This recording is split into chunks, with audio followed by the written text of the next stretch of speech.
ഈ നാട് നന്നാവാത്തതിൻ്റെ പ്രധാനപ്പെട്ട കാരണം പൊട്ടന്മാരായ രാഷ്ട്രീയക്കാരും കള്ളന്മാരായ ഉദ്യോഗസ്ഥരും ചേർന്ന് നടത്തുന്ന നാടകമാണ്. ഉദ്യോഗസ്ഥന്മാരാണ് ഏറ്റവും വലിയ കള്ളന്മാർ. നല്ല ഉദ്യോഗസ്ഥന്മാർ ഒരുപാട് പേരുണ്ട്, പക്ഷേ ഏറ്റവും വലിയ കള്ളന്മാർ ഉദ്യോഗസ്ഥരാണ്.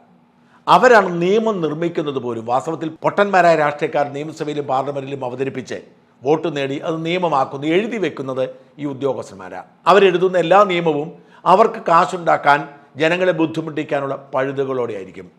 ഇത് മഹാസംഭവമാണ് എന്ന് പറഞ്ഞ് പൊട്ടന്മാരായ രാഷ്ട്രീയക്കാർ നടപ്പിലാക്കും. കേരളത്തിലെ കാര്യം പ്രത്യേകിച്ച് പറയുകയേ വേണ്ട. അതുകൊണ്ടാണ് ചുവപ്പ് നാടുകൾ ഉണ്ടാവുന്നത്.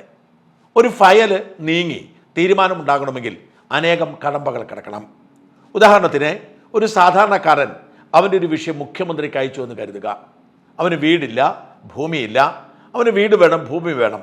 അവൻ മുഖ്യമന്ത്രിക്ക് ഒരു പരാതി കൊടുത്താൽ മുഖ്യമന്ത്രി അത് കണ്ടാൽ മുഖ്യമന്ത്രിയോ മുഖ്യമന്ത്രി പ്രൈവറ്റ് സെക്രട്ടറിയോ ഒപ്പുവെച്ചിട്ട് അത് താഴോട്ട് വിടുക.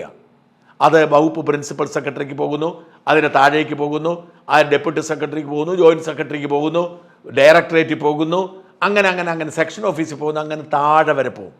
അതേക്കുറിച്ച് അന്വേഷിക്കണമെങ്കിൽ കളക്ടർക്ക് പോകും, അല്ലെങ്കിൽ SP പോകും, അത് പോലീസ് സ്റ്റേഷനിൽ പോകും, അല്ലെങ്കിൽ വില്ലേജ് ഓഫീസർക്ക് പോകും, അല്ലെങ്കിൽ അങ്ങനെ അനേകം കടമ്പകളിലൂടെ പോകും.